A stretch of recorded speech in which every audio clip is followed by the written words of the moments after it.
Good morning, family. Good morning, WISERians. Good to see us this morning. I understand the extra sacrifice for a Sunday morning. In fact, I read someone's chat just now saying she had to get up extra early to prepare Sunday rice because Sunday rice has to be made. And after service, you cannot explain to people that there was no Sunday rice because you were watching Wiser, because normally you would have prepared Sunday rice before service. So now you have to get up to prepare Sunday rice before Wiser, before service. I celebrate you for walking up. In fact, that was not walking up, that was running up because it was a hard uphill task, but you did it. Thank you. That just gave me strength. That gave me a lot of encouragement, like, wow, she did this. Well done. And I know that many others have made all sorts of sacrifices from the very beginning of Wiser till now. Thank you for doing it. Good morning, everyone. I see you. I love you. I appreciate you. I celebrate with you. I am rooting for you. And by the grace of God, we will together win in 2023. The Lord is on the throne. We are applying the principles. We will get the results. Hallelujah. I had to wake up early and dress up for service so that Wiser, I will just run to church. Well done. Every sacrifice is worth it. Every sacrifice is worth it. So I will start by responding to a question someone asked in a group, one of the WISER groups, a few days ago. I think that was 2 days ago, and I said I will respond to it on Sunday. I'm not sure the person's name. I didn't even click on that to check the name. I didn't do that because at that time I said this is such a common problem. A lot of people go through this. I've heard different paraphrases of the same question. And so let me read it out. In the process of meditating, I decide to take a move and act on something, in brackets, a project. But after a while, I now found out it was all rubbish, or I made the wrong move. And now I'm about to make another move. While meditating on it, one mind is saying to me, I will still make same mistakes again. What should I do? I'm scared. I don't want to look as if all my moves are always gonna be wrong. So one mind is telling me I will still make the same mistake. It means the other mind is obviously telling me, go ahead. It's simple, but it's not very easy. It's a very simple solution. It's not the easiest solution. Perhaps that's why it's a problem, not just for you, but for many people, right? Oh, this was what brought us to have that program called Simple to Easy. Mavi, are you here this morning? Or anybody in my team, mechanic, or Olabisi? Simple to Easy. Was it Simple to Easy that we now changed to DM me? I think so. The other day I was trying to remember the name. That is a simple solution, but it's not. That's how we came about that webinar. Well, I think it was a free webinar we did called Simple to Easy. The simple thing to do is this: ask questions. Why did I fail? Who was responsible for the failure? Was it me? Was it the other people involved with the project? Or who should I speak to for guidance now? We'll come back to the 5 W's and 1 H. When should I take off? Was it about timing the other time that made it off? Which is all going back to why did I fail? And you will need to elicit or highlight all the reasons why you failed with blunt, brutal honesty, because it's only honesty right now. The truth, you know. that is honesty, right? The truth you know that will make you free. The truth is, the last time I didn't do my proper research. I knew the research from 6 years before, but I didn't know what was happening at that time. The truth is that last time I was too excited about the project, I didn't ask questions. The truth is that last time, the location I chose to begin the project at was too far, so my transportation cost was too high, and Why did I fail? I failed because I didn't have enough knowledge about the product or the project. So what does that tell me now? What does that tell me now? I need to study. Study doesn't mean I will take 3 years to study or I need a master's. It means I need to have the right information per time, at least for the short and mid-term. Because if I decide to wait for long-term information, I might sit on this for 3 years and do nothing because I'm trying to study. Does that mean that there are projects that don't take 5, 6, 10 years to prepare? There are. You cannot tell me you want to be a medical doctor and you won't use 6 years to go to school first. It's not possible. You will be a native doctor that might kill people for lack of knowing which vein is different from an artery and how it is different from a nerve. You will go to school to gather information for 6 years minimum. You would do your house job 7 years. If you're young enough to do NYSC, you do NYSC 8 years. If you're too old for it, you will spend 7 years minimum. If you want to specialize, you will spend maybe another 2 to 5 years to specialize. That will be what? 12 years to become a consultant, thereabout. So yes, there are projects that will require you 12 years of gathering information and perhaps getting a certification. You won't tell me that you want to become a commercial pilot and you won't go to pilot school, which might take you anything from 2 to 5 years, right? Even if you want to own your own small plane, you're not driving commercial, but you want to own your small plane, you will still be required to get some level of certification, which will take you minimum 2 years.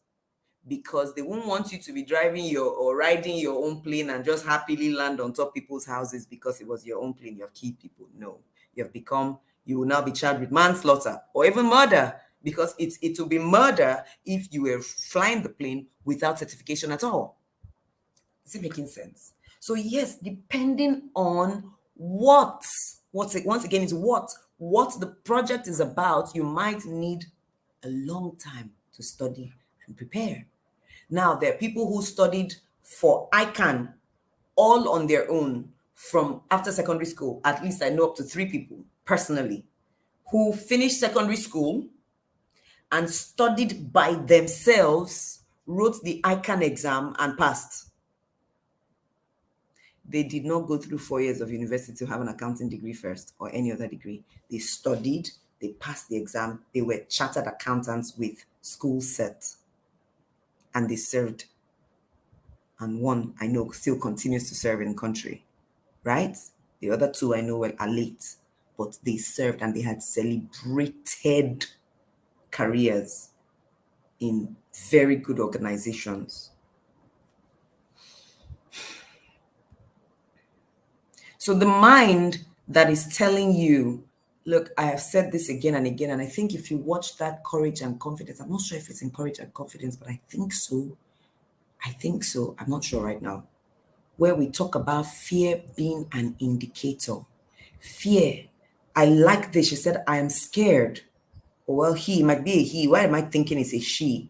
What's in this thing here is making me feel like it's a she? I don't know. That's an assumption. It might have been a he who wrote this. The person is scared. Fear is a good thing. Fear tells you, check. I've used this illustration before. I'm glad to use it again. Any light on a dashboard in a car is telling you to check something. It's not telling you that your car has spoiled or you are dying. It's just telling you check. A light will blink. It will say, check the window washer liquid, check the brake fluid, check your tire, check the engine, check the fuse, check petrol. It's telling you check. Fear is a checker. Fear asks you to check. So if you're doing something that you have absolutely no fear, I would say check. just be sure that all the buttons are working, because you might be driving a car and you don't know that your petrol indicator is not working. In fact, that's more dangerous for you when the indicator is not working. Yes, because you won't now know when your petrol is low, except you use native calculation. Okay, I bought petrol on Tuesday, today is Sunday, so by now it should have, so let me just go and top up. Else, if you're just driving depending on the indicator, but the indicator is not blinking, you will drive until your car will stop in the middle of the highway. And some will say, what happened? Say, the thing didn't even light up. I didn't even fear it. That's why I walked in boldly and there was problem. Sometimes you will call it overconfidence, you will call it blindsidedness, but fear is a checker. It just tells you, look again. So once that red light comes on, you say, okay, now I need to buy petrol. Once that red light of fear comes on, says, now I need to research this. Now I need to ask this question. Okay. So that thing that is making you scared is saying you failed at it before. Ask questions now. That's why God, in his infinite wisdom, mercy, and grace, allows us fear. I dare say when we see do not be afraid, do not be afraid, it's because it's do not be hung up on the lights, on the blinker. It's check what it's telling you and take action. So you walk into a compound and the first thing you ask is what? Una get dog? Fear has made you have sense that if there's a dog here that's not your dog, tell them to go and chain the dog first. So we will not have stories that touch. You are not unwise, foolish, or small. You are wise to ask, dog day, bingo day, Billy bingo day, e bites. Keep it to one side. It doesn't make you less of a person. It makes you a wise person.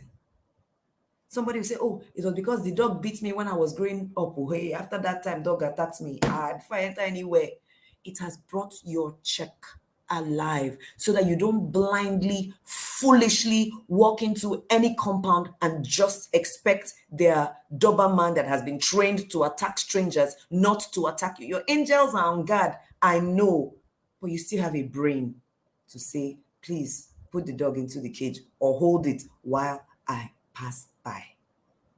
Fear is what will make you say, have I put my savings in check? Oh, my heart was beating so fast. Next year is coming. School fees, house rent.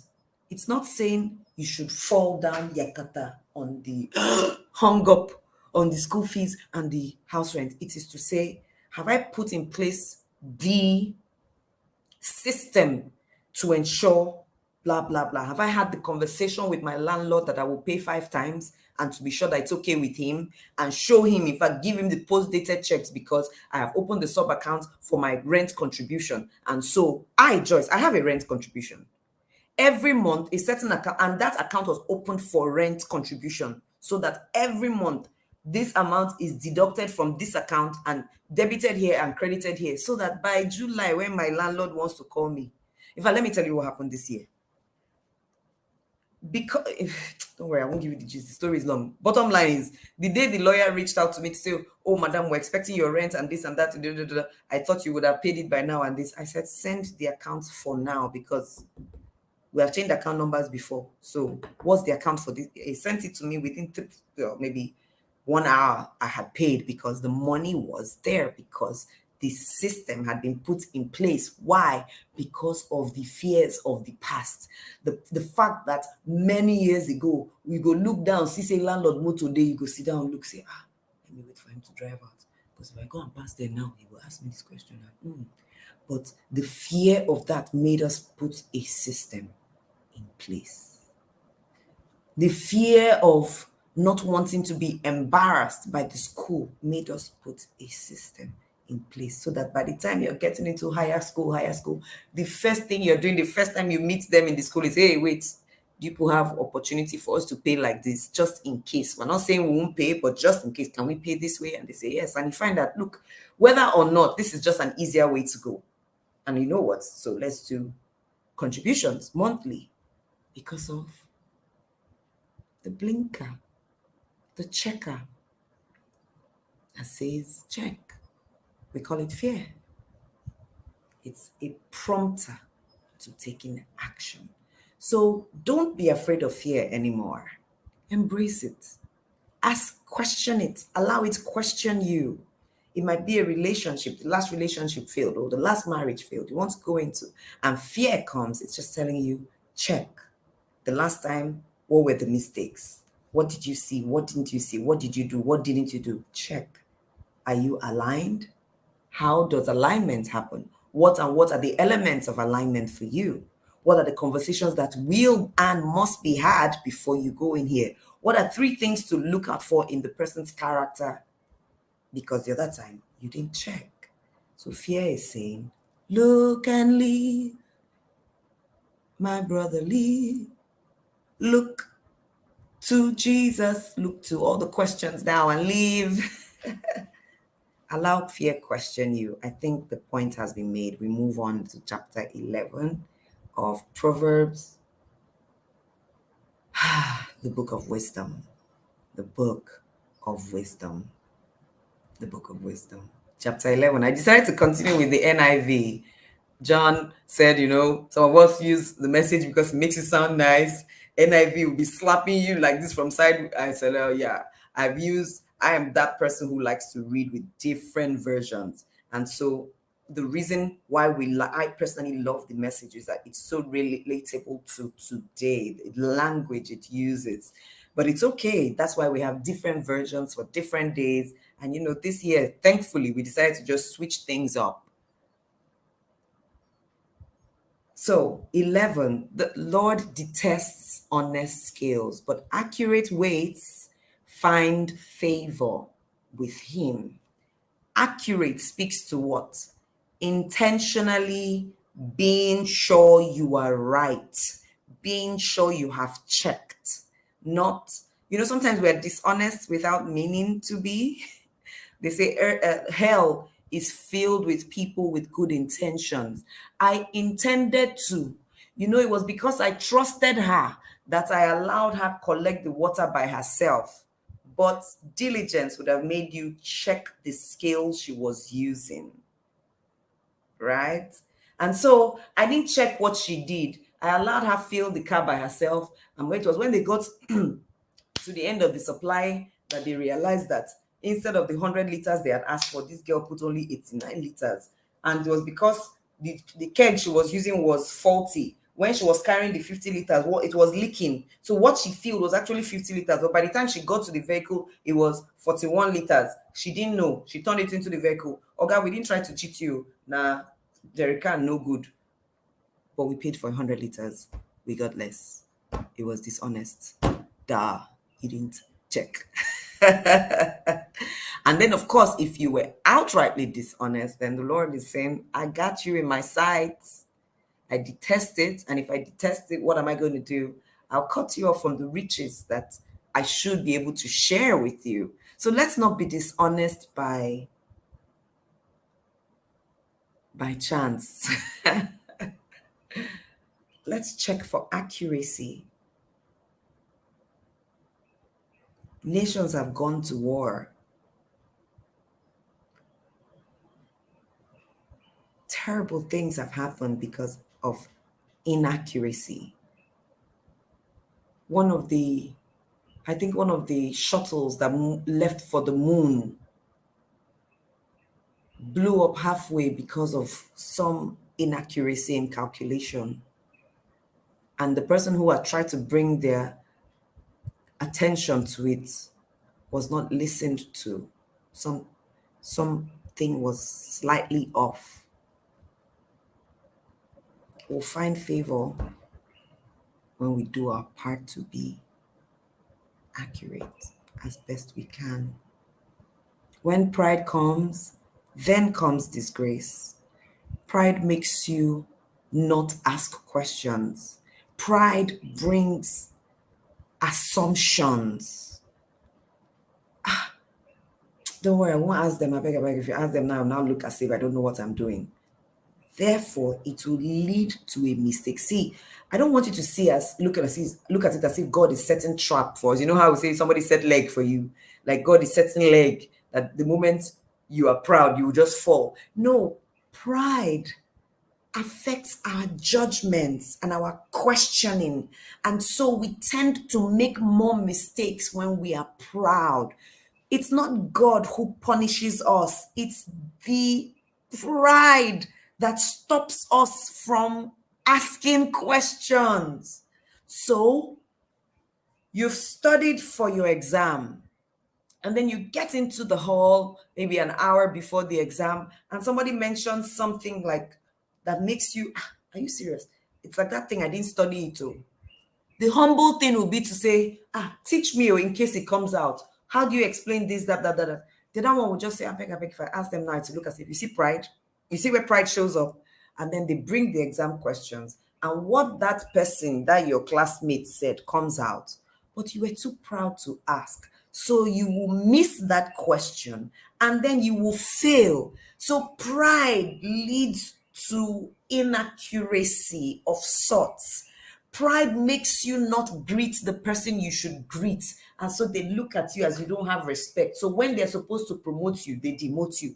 Pride makes you say things like, me, I didn't come here to be anybody's friend. I came here to work. Let me face my work. So when the people that are beneath you are hanging around the office, photocopy machine, or they're hanging around the office canteen, gisting, not necessarily gossiping. They might be gisting about football. And that's where you should go and sit down and gist with them small and ask them, say, me, I don't even know anything about football. So tell me who is winning. This match, who was kicked out? Brazil, what happened? And then they believe that you're part of them. Pride will make you say, that's office politics. I beg. I'm not here to kiss anybody's ass. Please let me just face my front. And so when it's time to make recommendations, yes, your educated mind has told you it is supposed to be objective. But because we are in this life where we are so subjective to our emotions and how we feel, those set of people will recommend each other because that's who they remember. Because sometimes memory is not enough. It only remembers what is constantly around. And so they recommend each other.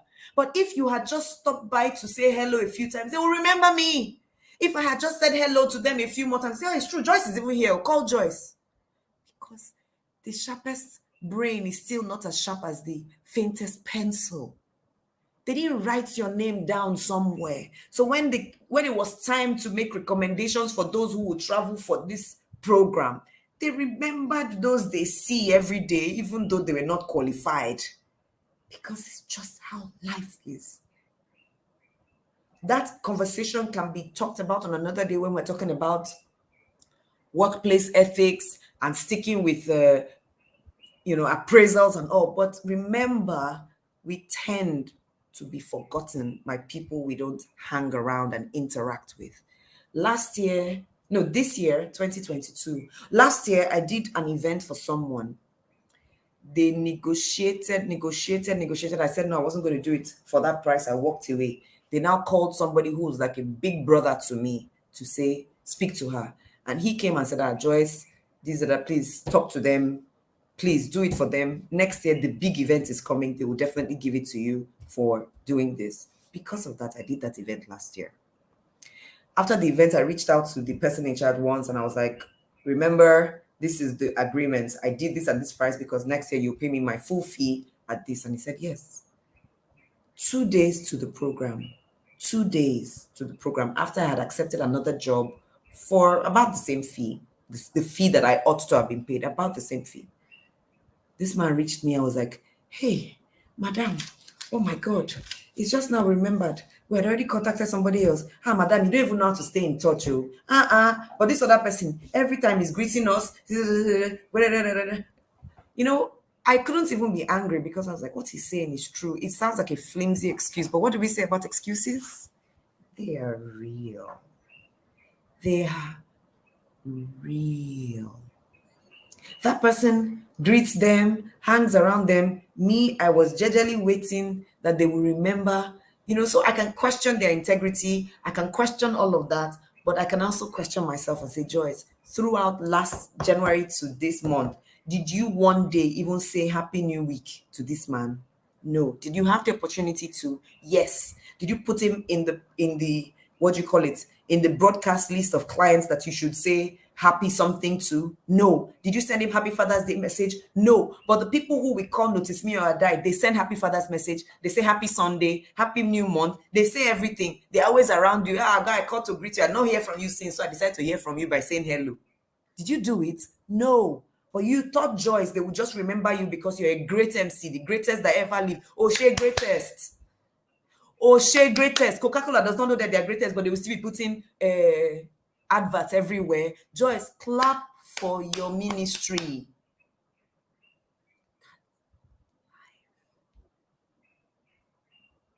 So pride can also be interswitched with the word lack of asking questions, lack of showing up, lack of being accurate. You see, pride is not a trap by God to make us fall. Pride is something that blocks us from reasoning to do the work that we don't like to do.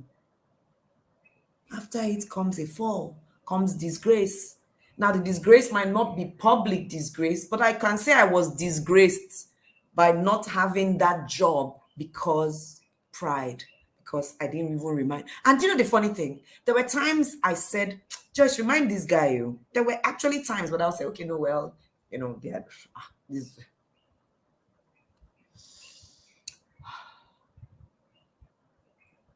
Be intentional. So the clients you want to work with, put all of them in one broadcast list. I didn't say group, broadcast list. Every Thursday evening, send them greetings for the week, how I wish you well, or how's your week gone. Put one inspirational quote or something.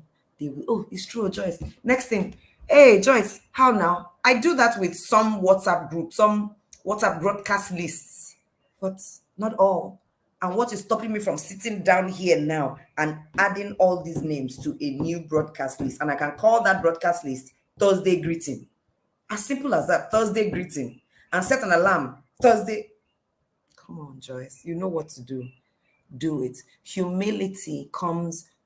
With humility comes wisdom. Wisdom, and John was all about this yesterday. All our previous speakers have all been about it. This is what Solomon is saying. Wisdom will show you what to do. Do it. Study it. Research it. Humility is about applying wisdom, doing what you should do and putting feelings aside.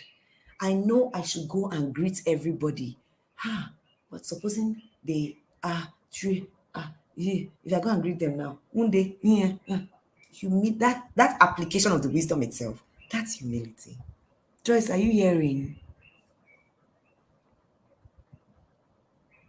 Pride will allow you see what you should do, but tell you you're bigger than this. Humility will show you what to do and say, do it regardless. Do it regardless. Put all those other questions in your head aside. Do it first, and then we'll have the conversation.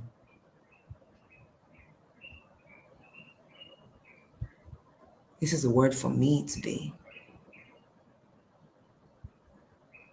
This is a word for me today. The integrity of the upright guides them, but the unfaithful are destroyed by their duplicity. What does duplicity mean? Duplicity. Deceitfulness. A state of being double. If we can't tell where you are, neither here nor there, we are double. I will be considered unfaithful, and I will be destroyed by that thing when people can't hold me to one thing. The integrity is say it and be it, say it and do it. Don't say one and do another. I won't trust you, and therefore I will drop you. So I always say, I've said this thing to myself so many times, God is not the one that punishes me. I am the one that lives out the consequences of my foolishness or my duplicity when I say one but do another. Let my single-mindedness, single-eyedness guide me, and we call it what? Integrity. That's wisdom. Wealth is worthless in the day of wrath, in the day of trouble, in the day of kasala. That's not when we think about wealth. Who was it that was saying this 2 days ago or something? Cheers. What are you drinking?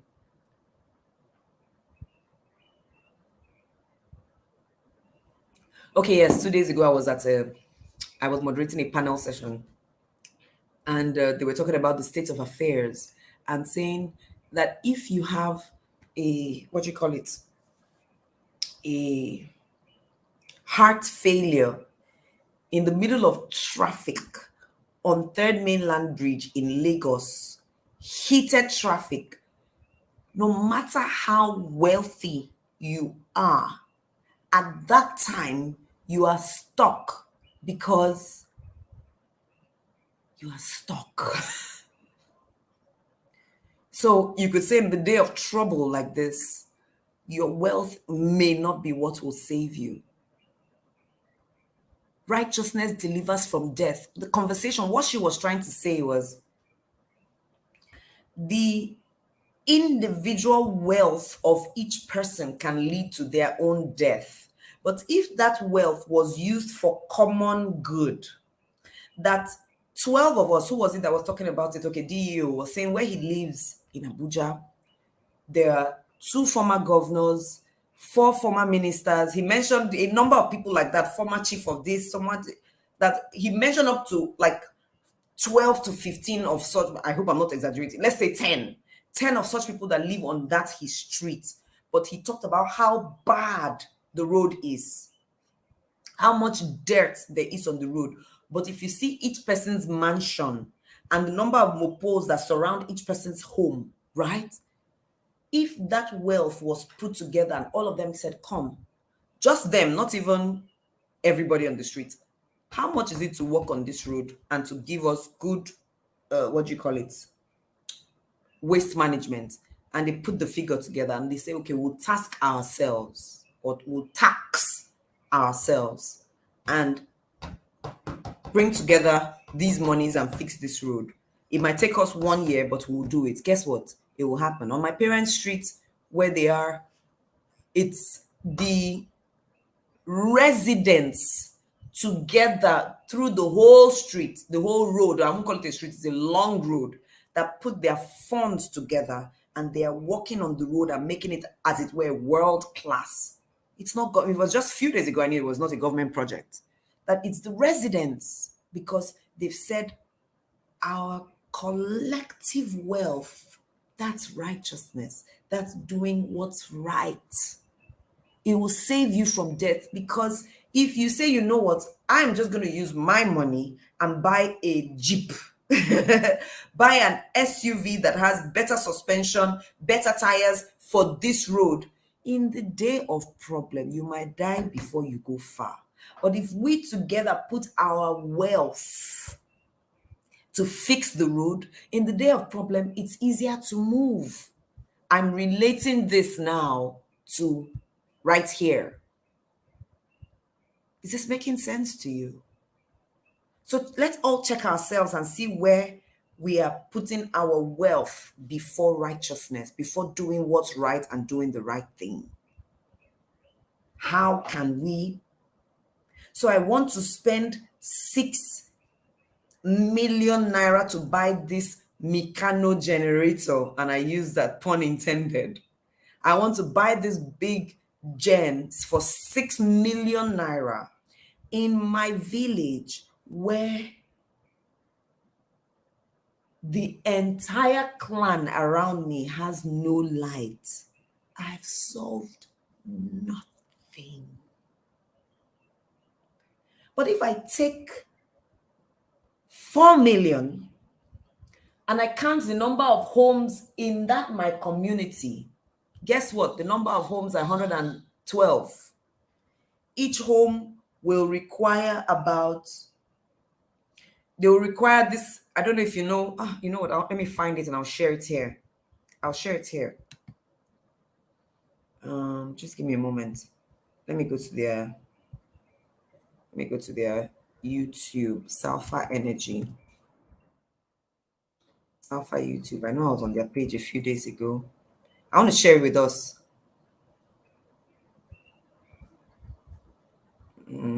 Here it is. Shorts. I will share this and play this video. Just give me a moment now. Let me stop this and share this. Sulfur Energy. Okay. Now play this one. My name is Salami Olanshile Jibola. I'm a grill guy and I also run a POS business by the side. When I started my business for about 4 years ago, Can everybody my hear? landlord didn't allow me to tap electricity from the house. So I had to run my business on generator from the beginning. And that made it very difficult for me because I had to run 1K fuel per day. Can you hear? And times when there's scarcity of fuel in the country, I couldn't even open because there is no fuel to even power my business. So that's how it was until one day I saw an advert for Sapphire Spark Kit on Instagram. And I decided to give it a try because I saw the lighting features, the charging, and also the music features. And that's how I pack up my gen. The Spark gives me light and also music to entertain my customers. And the most beautiful thing is I even use it to charge my POS. And there are times I even take it to the house to light up my room. And that's how I spend less on electricity at home and also at work. My name is Salami Olanshile Jibola. I'm a grill.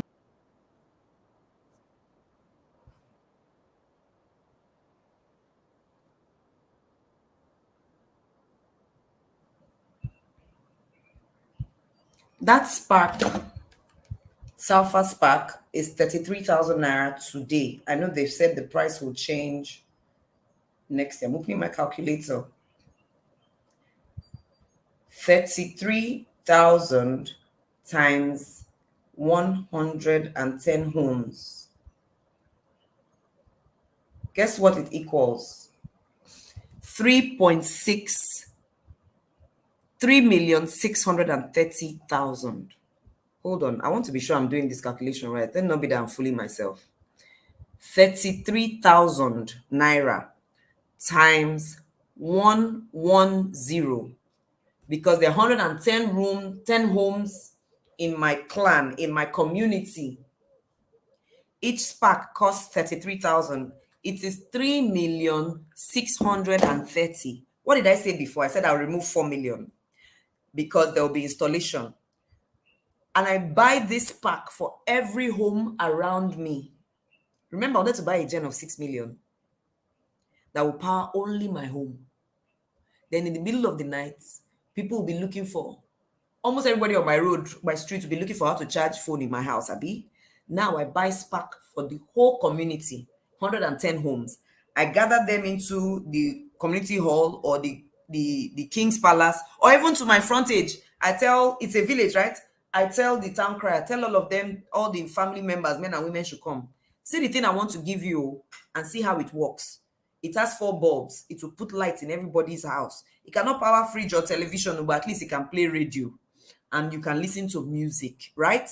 And you can charge phone. You can even charge POS. Don't go and plug iron, no. It cannot do that one. It will give you charging for phone and for POS. Remember, this is in my local community, right? So I've bought one for everybody. I've also spoken with the local electrician.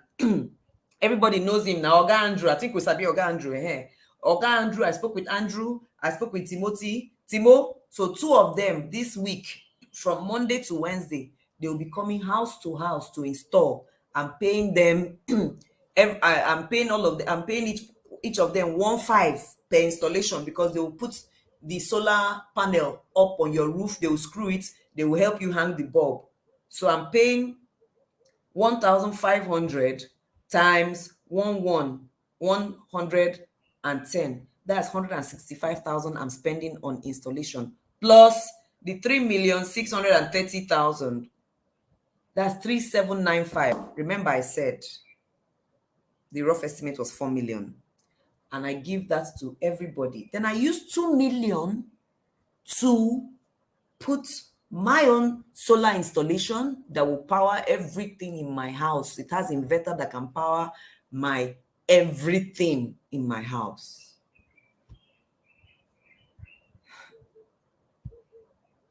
In the day of trouble,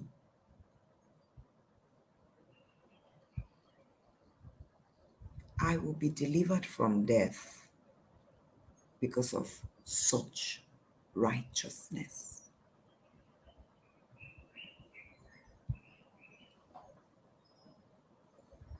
Oga Andrew, because it's the name of the electrician in my village right now that is installing these lights for me in homes, the number I've bought for Christmas to put in homes in my village. His name is Andrew, and I spoke with him 2 days ago to give me the bill on what it will cost to put.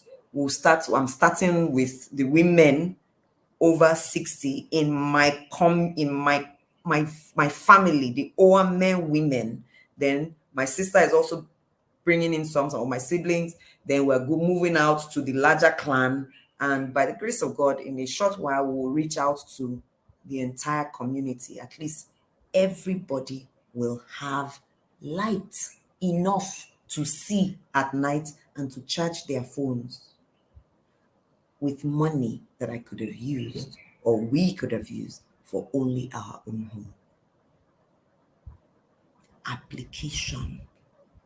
Pride will be, I beg, I want my gen, please, so I can power my AC and, help my life. The humility will be, we can share. We can actually share. And a candle loses nothing by lighting another. It only makes the place brighter. We can share. The righteousness of the blameless makes their path straight. It will cost you something, but the wicked are brought down by their own wickedness. The fact that you're not going to share that 6 million to the community, you put only generator. The day you have trouble, the community will say, wicked woman, wicked man. Now only in get money. You want us to come, they beg them every time. We need light to come beg them. We want charge phone, we'll come beg them. Yes, it's your money, but they have judged it as wickedness. Perhaps it's because God expects us to be fruitful and multiply, replenish, perhaps. And I'm just using this one example. It could be you sharing your idea with someone. You have become good in a track of business, and then you now create a course to teach other people how to be better at it. That's righteousness. But you say there's a secret formula you will never share in your life that is secret. You die with you. You see the person called Warren Buffett. He's one of the most loved billionaires. People love him so much because he has what they call the Tao of Warren Buffett. That program, I don't think he organized it initially, but people will organize, and he will teach for days about investing. People will pay, they call it the pilgrimage to Omaha. They go to see him in his city called Omaha, Nebraska. Or is it Nebraska, Omaha? Omaha, Nebraska. They will go on pilgrimage to sit with Warren Buffett to learn. And he will teach all his secrets again and again and again and say, if you do it this way, you will get what I have. And remember, I have it because I started here, there. Why was it that Bill Gates was unloved, hated, in fact, for so long? It was like he was trying to have a secret for only him and himself. Well, if you watch those movies and you see all the antitrust and, all of that, it was like, only you. And then after a while, he changed tactic, right? Go and study it. Watch the movies, the documentaries, read the books, see the stories, so that you won't say Joyce said, please. So in case I've made mistake in the way I'm communicating it now, please do. Because I watched some of those things a long time ago.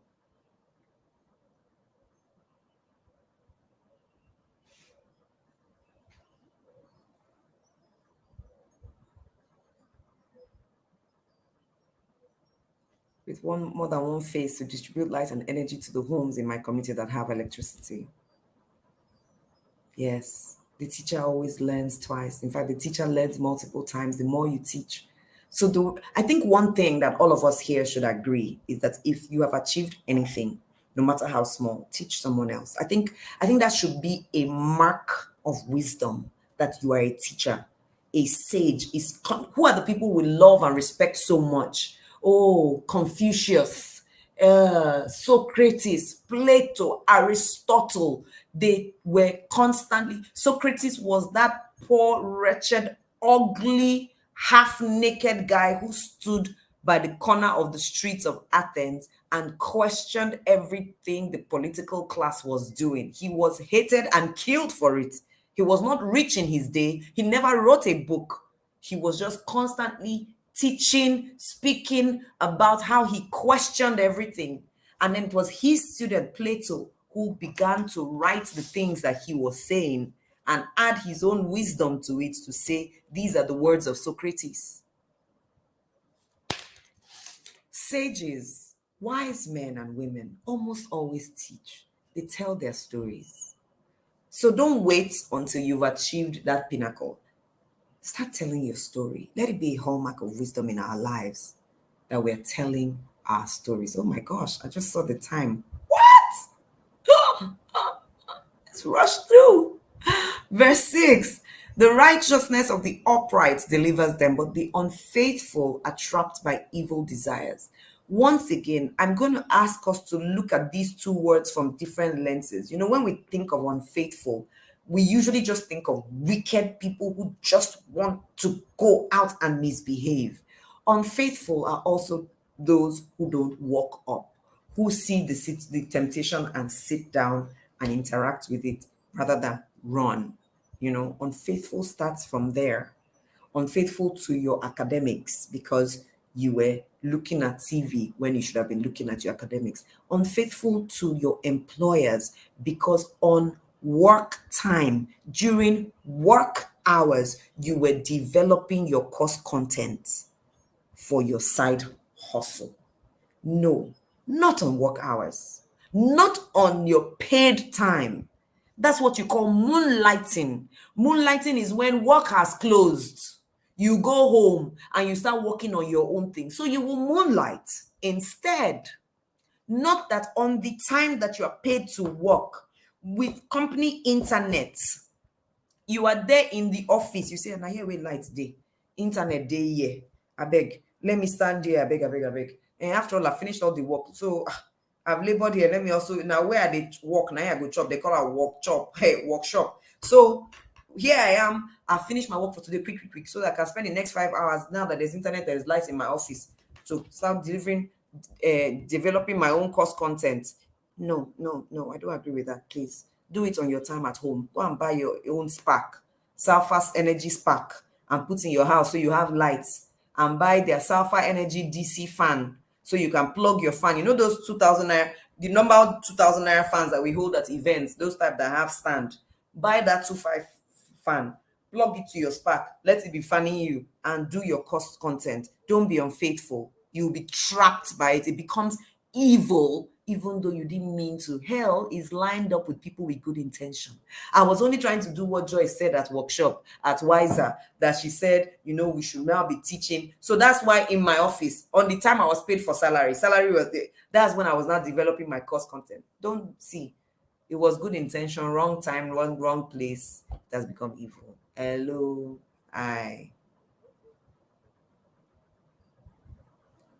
when you finish from work, this is what will lead to the more serious conversations like, can we now go sit with management and say, most of us actually finish everything we need to do, depending on where you work.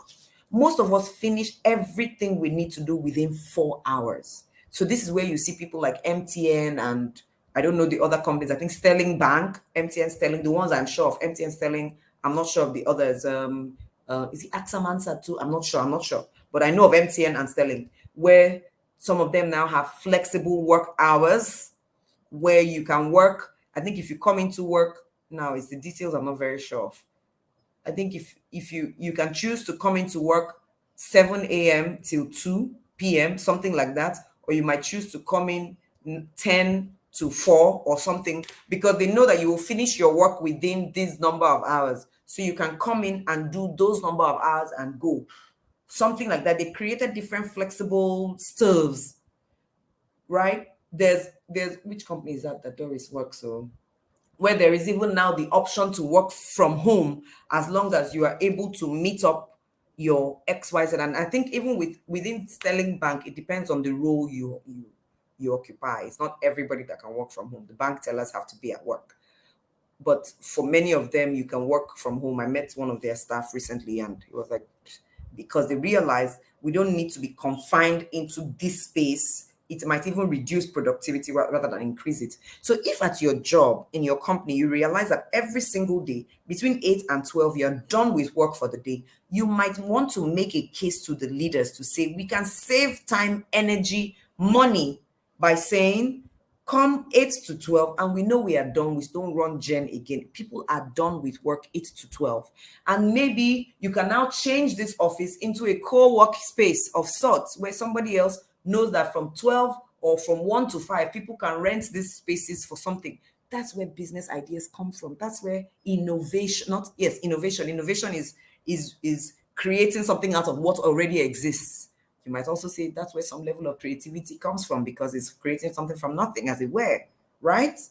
So you innovate and you now change that work model to this. And then you now say, okay, these people only work Mondays to Wednesdays. It might affect your pay, but guess what? It gives you time to also do the other business of yours with clear conscience, not with stealing office hours. That's where we need courage to have the conversation, to say it, to propose it, to suggest it, and to follow through with evidence, to gather the data, to go from table to table to say we only need 12 people to go and have this meeting with HR and ask HR to escalate to management, because we have the proof that this is how much time we actually spend at work. That's righteousness. Sometimes we think of righteousness only in the spirit of religion. Righteousness is just doing right.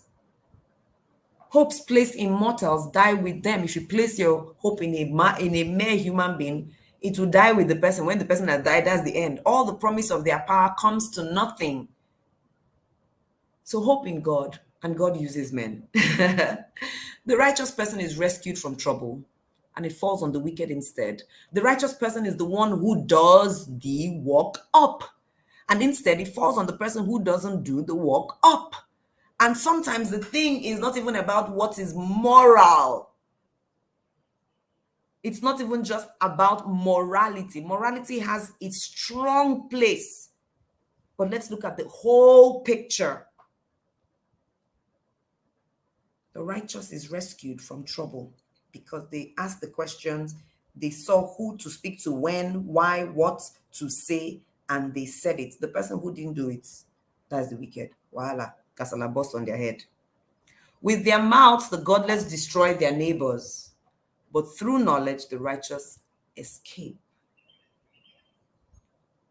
When the righteous prosper, the city rejoices. When the wicked perish, there are shouts of joy. The example I used about light, and I saw Anthony talk about his dad who gave power to the community. People will always want your dad to prosper because they know that when he prospers, everybody will enjoy. They know, say, this one, elephant meat, if you catch them, everybody go chop. But there are some, even if they get elephant meat, they will keep the whole elephant inside their house. Only them and their family go chop them. Now that type where people, they pray, say, make them die. And the moment they die, people go come out laugh. When Abacha died, I still remember that day. There was so much jubilation on the road, you would think we won World Cup. People actually were driving on highways, shooting gun in the air. People were declaring drinks at bars because somebody died. Now, some of us understand why. Because it's not 21 years after he died. How many years after he died? We are still collecting Abacha's loot. How many years? No, it's more than 21 years now since Abacha died. I beg, Google it and tell me. I'm not going to Google it. Please tell me. and we're still sharing Abacha's glue to try and improve education and power. Wow. Wow. Somebody asked one day, say this Abacha loot, you know they finish? Apparently, it hasn't. In that the amount of money is still serving us. Wow. When the righteous prosper, the city rejoices. When the wicked perish, there are shouts of joy, shouts of joy. There are shouts of joy, shouts of joy. Bum, bum, bum, bum. Through the blessing of the upright, a city is exalted. That is the takeaway this year. That in 2023, my city, my community, my street, my estate, my family will be exalted because of the blessing of the Lord in my life. But by the mouth of the wicked, it is destroyed. By the mouth of those who would not want to do what is right, everybody is destroyed. Through the blessing of the upright, the city is exalted. He died 1998, 24 years ago. Wow. We're still collecting his money. That's why people were rejoicing when he died, amongst other things. Whoever derides their neighbor has no sense, but the one who has understanding holds their tongue. Be careful. You might be speaking about what your neighbor has done from the point of view that you have, but there's no clarity. You've not asked questions. You've not heard why they said what they said or why they did what they did. You've not had the engagement. You see, that's why it was very clear. When somebody offends you, go to that person. It's Paul who said it. Go to that person, or is it Peter? Go to that person. Tell them of what they've done wrong. Have the conversation with them. If you're not satisfied, then involve a third party. If you're still not satisfied, then go to the elders. Don't go to people to talk about what this person has done wrong when you've not had the conversation with them. They just might clarify something. And then if they really take their stand and stand by what they want, then you can escalate. But have the conversation with them, or at least attempt to.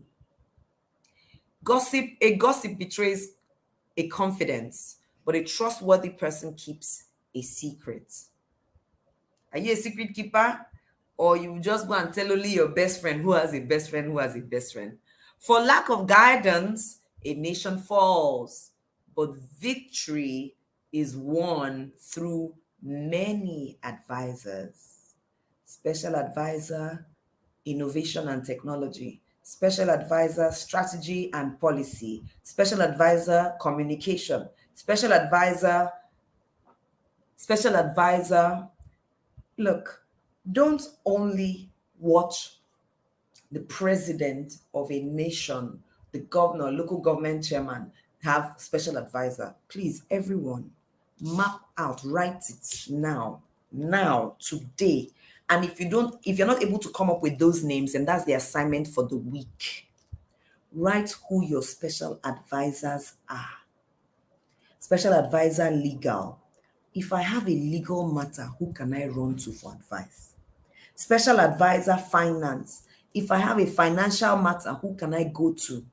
Special advisor business. If you don't have these people in your space, no wonder you will be stuck. I have people that, in fact, some of them are multiple advisors. If I go to one person, they can give me legal, give me friend, mentor. Have them. Special advisor relationship. Special advisor what? Health and wellness. All these people that you might find them on YouTube, but look, don't go random. Be specific. This is the person's YouTube channel that I go to for this. Not just, yes, it's okay to search, but at some point, know who your special advisors are. Jim Rohn, for example, is my special advisor for clarity of thought. When I'm trying to make decisions about certain things, I go to Jim Rohn and I start listening to his videos or to his, the materials they are on YouTube. Jim Rohn for me. Oh, parenting. Ronke Posh. I go to Ronke Posh's page on Instagram from time to time to go and hear her or see her perspective. She doesn't even know. Maybe she will see the like once in a while I comment, but I go to Ronke Posh. special advisor parenting. I go to Miles Monroe, special advisor parenting as well, amongst others. But know who you go to for what. You may not go there every day, but when your heart is, who should I speak to about relationships? Go here. Special advisor for ministry, for building.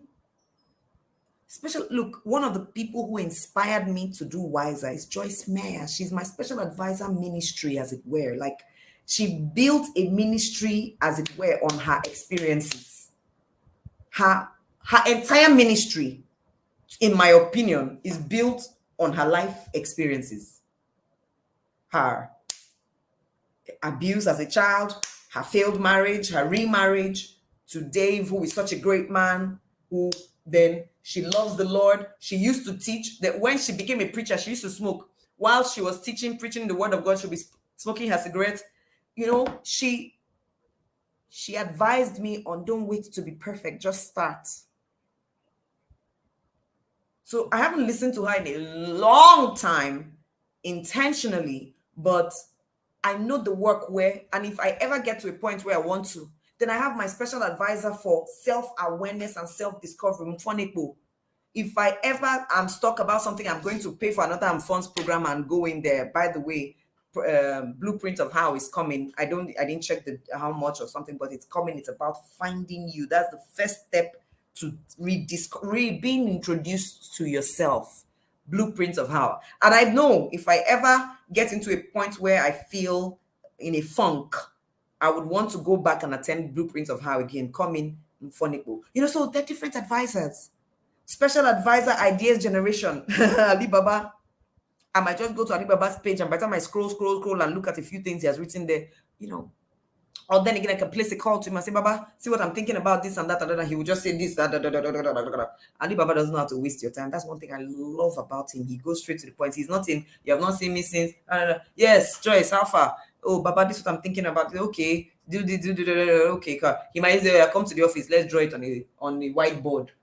And because he will say, I only do this for people I love. Okay, he will write and he'll start drawing all the maps, you know. So I think it's time for me to share him with us. I would invite him to WISER next year. I've never even invited him at all. I think I should invite him to WISER next year. Yes, Alibaba, next year. And he has never said no to me for anything I've requested of him in the past. I believe he will agree. So I would invite him and share him. I've shared him fun with us. So have your SAs. Can we agree that we have that assignment today? You don't have to have 10 essays or 300. You might just have 2. Special advisor, business, work, special advisor, life. Right? So please have your special advisors. Special advisor, motivation for exercise. Enter Ketenshaw. Last year, she couldn't be with us.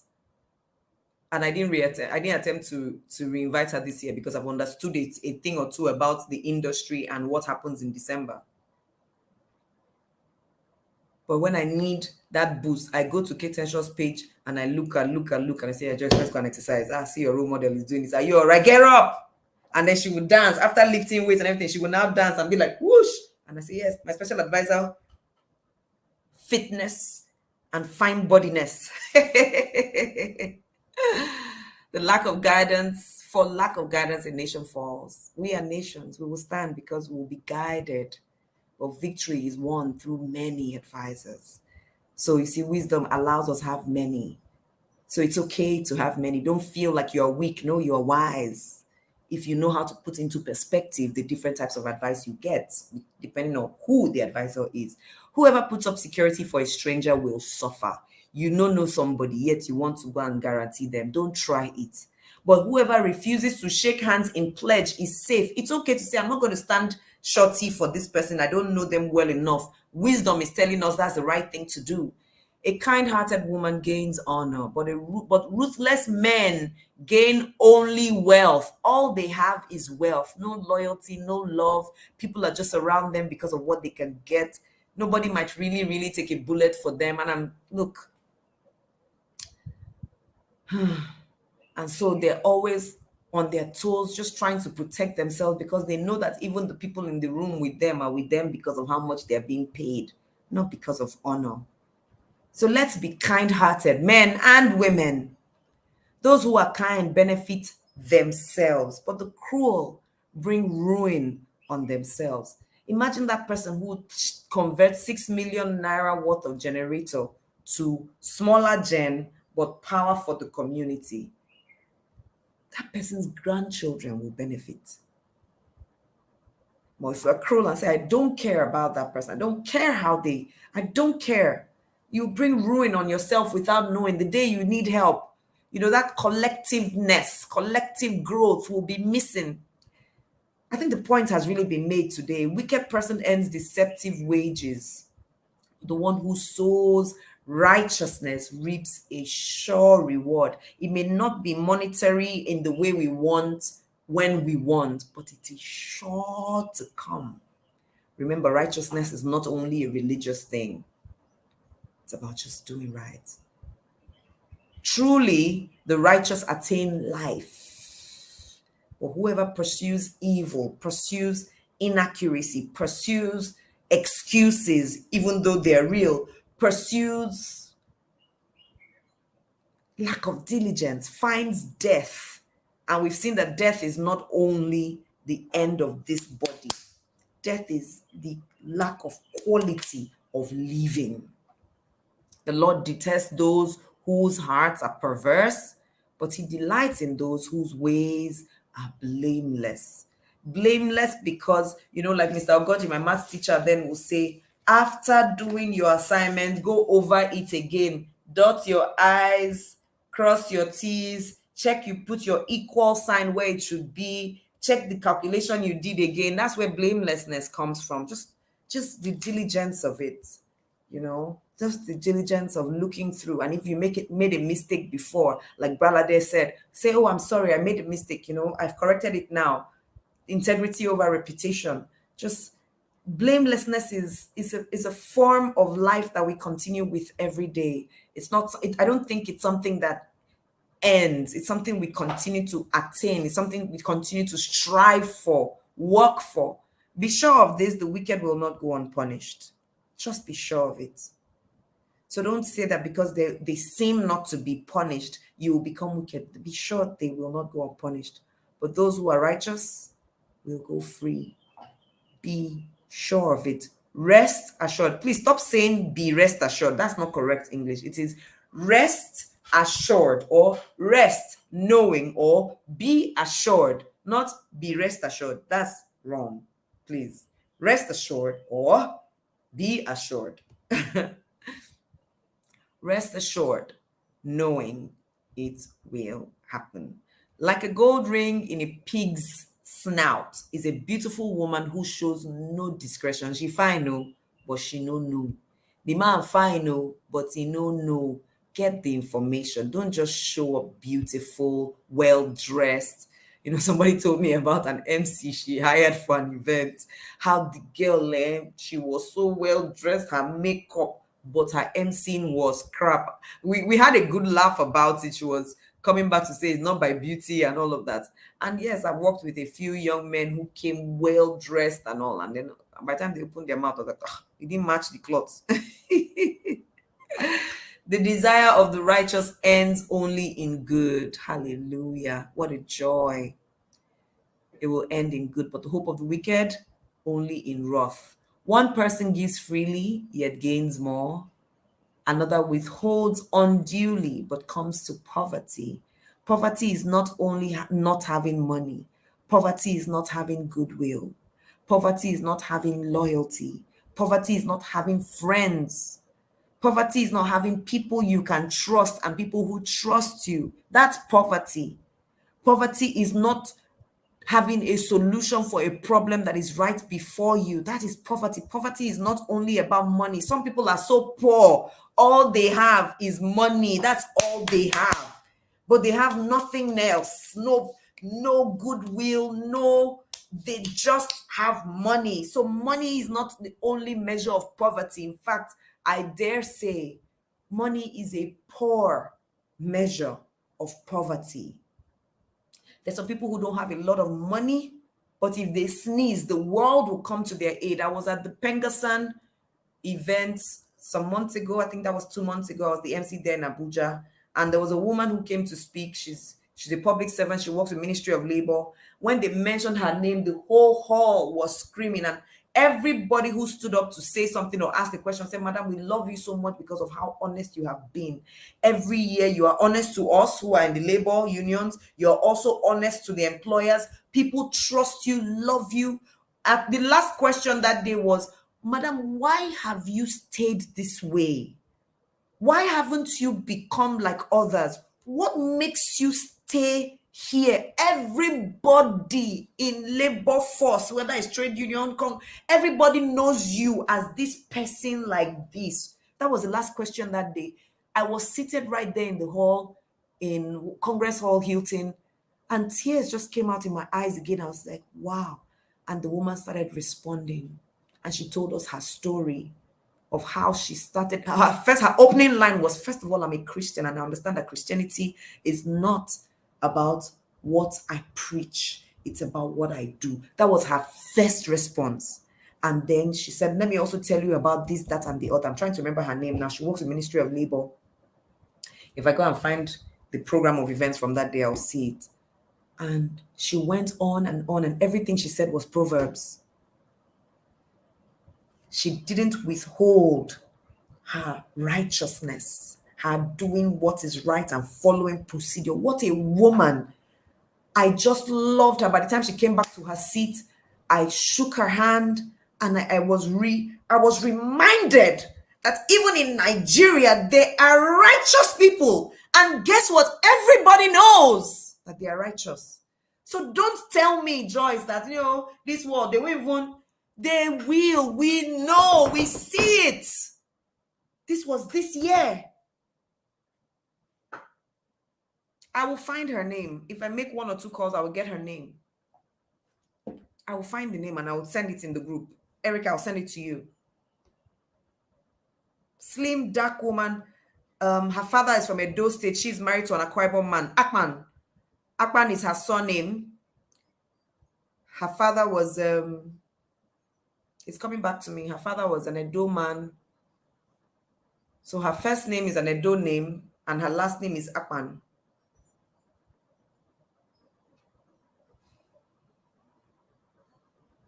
What a world. Give freely, yet you gain more. You withhold unduly, yet you come to poverty. A generous person will prosper. Leave it there. Whoever refreshes others will be refreshed. Me, I don't. The one thing I'm not afraid of is poverty in my life, as in even money poverty. Why? I know that I give of what I have. And it's a principle. It's not about Christianity. It's about following the principles of the universe. If you refresh others, you will be refreshed. People will always want to take care of me in this life because I refresh others. It's a given. You might call it enlightened self-interest.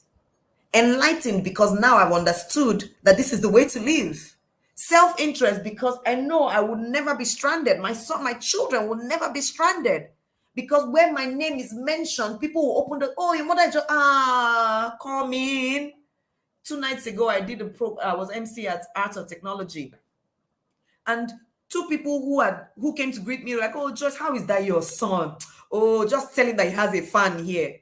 Oh, just tell him that he has a fan here." They've never met the boy before, but think they've heard me, seen me read up. They've read that I wrote about him on social media and stuff. Why? Guess what? His life is already made, though, besides his own work. Because there are places he will go to and say, "Okay, Joyce Daniels is mom. You're Joyce's son. Come in. Oh, your mother is such a..." Get it? Just know that we are making our own future with our own hands. And that's what 2023 should be about. Let it be a year of legacy building, where you are refreshing others. And yes, you know that you are refreshing them, but you also know you will be refreshed. It's okay. It's called enlightened self-interest. The first time I read about it was in a book called, what's that? The Art of Savoir Faire is the subtitle of the book. The Art of Savoir Faire. The title of the book itself is something. The Art of Savoir Faire, written by Mireille Guiliano, former president of Veuve Clicquot, the brand, the most premium brand of champagne.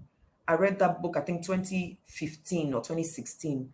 So what was the title of that book? Something, something, The Art of Savoir Faire by Mireille Guiliano. Find it, read it. I've given, at least I gave up to 10. If I didn't give copies to friends, I gave 10 copies. Between 2016 and 2018, I gave up to 10 copies to people to read. Like, go and, in fact, I think I should read that book again. By Mireille. Nancy, are you here on this program? Mechanic, are you there? Please help me Google it. Mireille Guiliano, I think is Mireille, something like that. And Guiliano should be Guilano, something like that. Mireille Guiliano. If you Google it, that name, that book will come out. Something, something, The Art of Savoir Faire. And one of the chapters, she talked about enlightened self-interest. And that's when I learned it. And she said, the more you do it for the benefit of people, and you also know it will benefit you, the greater you will be. That was such a sweet, delicious book. And she laced it with humor and some of her personal stories and ways she made certain decisions in her life and how she landed this job in America. Meanwhile, she's a French woman, and French women think about life like this and like that. But Americans, oh gosh, I'm going to read that book again. I have a copy at home. I'm going to read it again.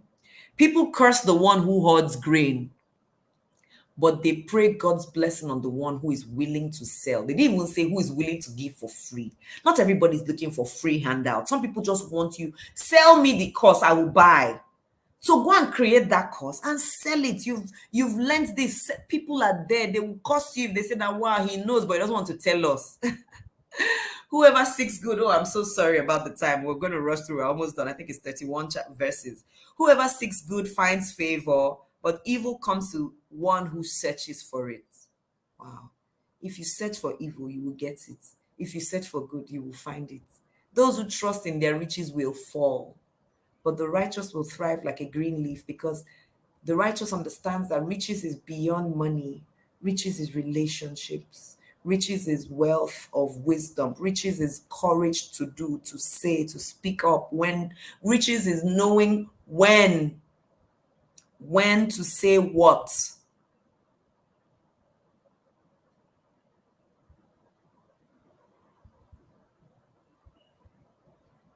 Whoever brings ruin on their family will inherit only wind, and the fool will be servant to the wise. Last, anybody who doesn't work diligently, smartly, with wisdom will serve those who do. Simple as that. And wisdom can also be put in context. Wisdom for business, wisdom for politics, wisdom for parenting, wisdom for nation building, wisdom for community service, wisdom for different parts in life. So you can be wise in nation building, but you are poor or you're a fool in parenting because you don't have the right knowledge to work with to convert to wisdom and action. So wisdom, remember, is in different parts of life. So don't say you're wise in this, so you're wise in everything. There's work to do, walk up.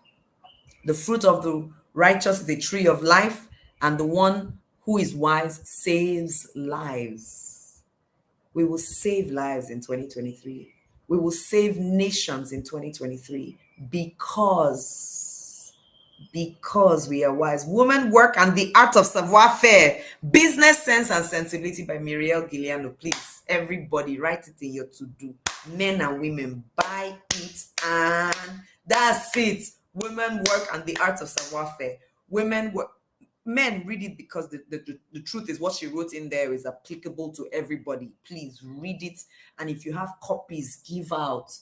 Look for it. Find it, search for it like gold, and you'll find something in that book. If remember, we also agreed when Brother was here that 2023 is a year we will read. That's a book to own. That's a book to have. I read it at least 3 times already. At least 3 times. And yes, I've added it to my 2023 reading list. It's a delicious, the book is like sweet pepper soup. It's like shawarma, for those of you who like shawarma like me. The book is like It's like Jenka chewing gum. Do you remember Jenka chewing gum?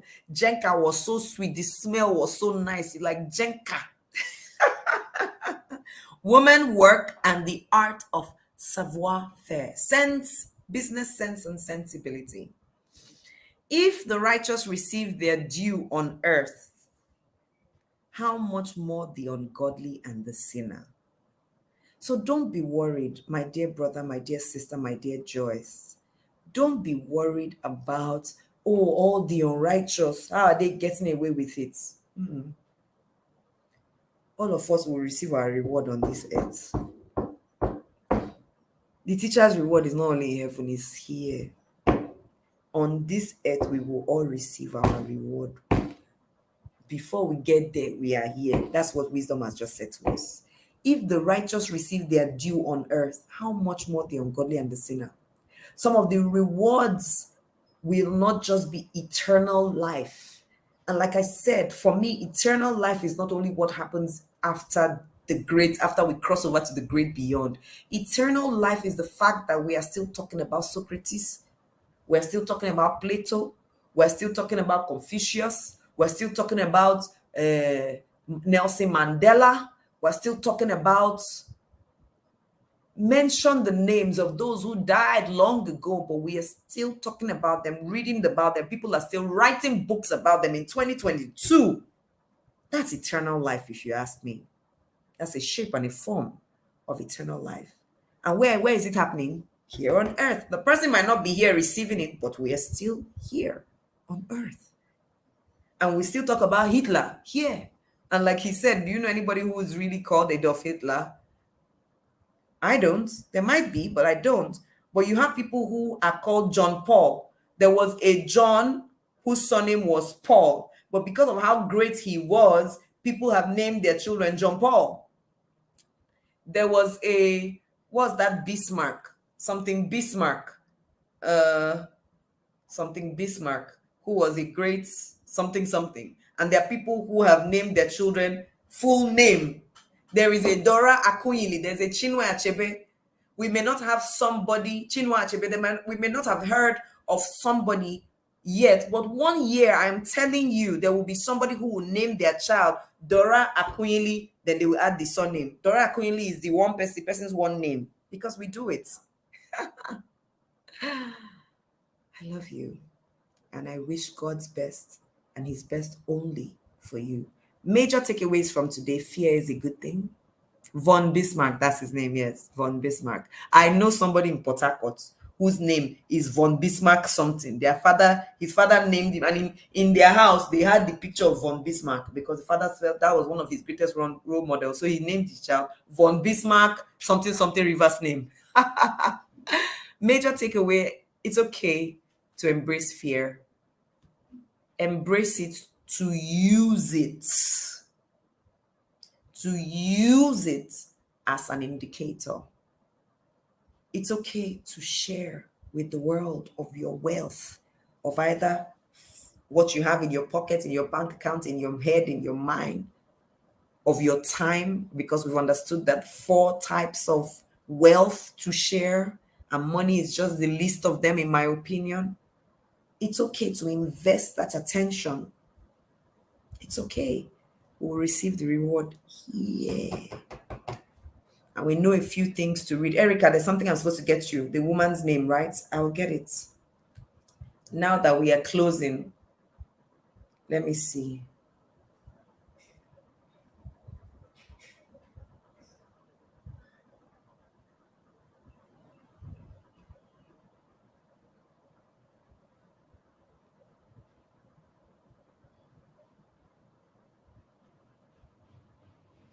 I'll get her name out.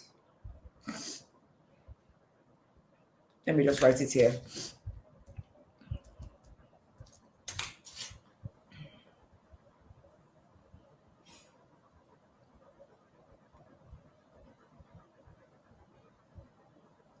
Omoabie. I think that's her. No. I think that's her name. Omoabie Akpan. Let me see. We have closed for the day. For those of us who have to run off to service, please go ahead. I am just staying here to search out that woman's name and I will share. I love you all. Have a wonderful Sunday.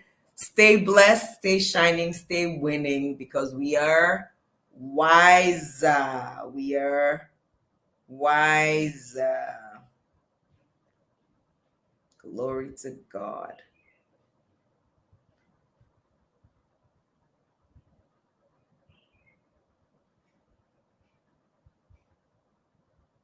I think I found her. I just want to check the photo to be sure she's the one.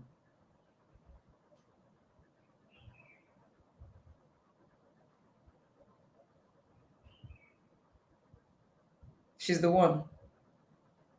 Yeah, she's wearing a mask here, but that's her. That is definitely her.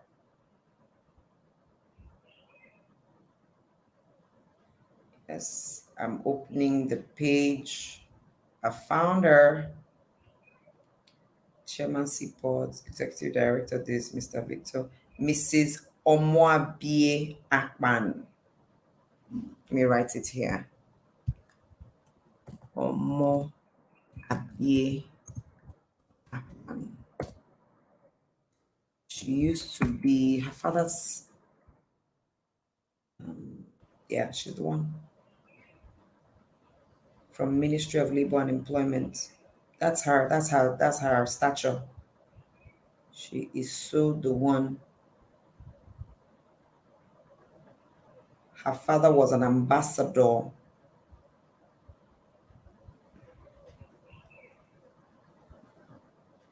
But of course, I'm not seeing that history here. Her father's name will come back to me. He was a prominent Edo man in his time, Bendel man.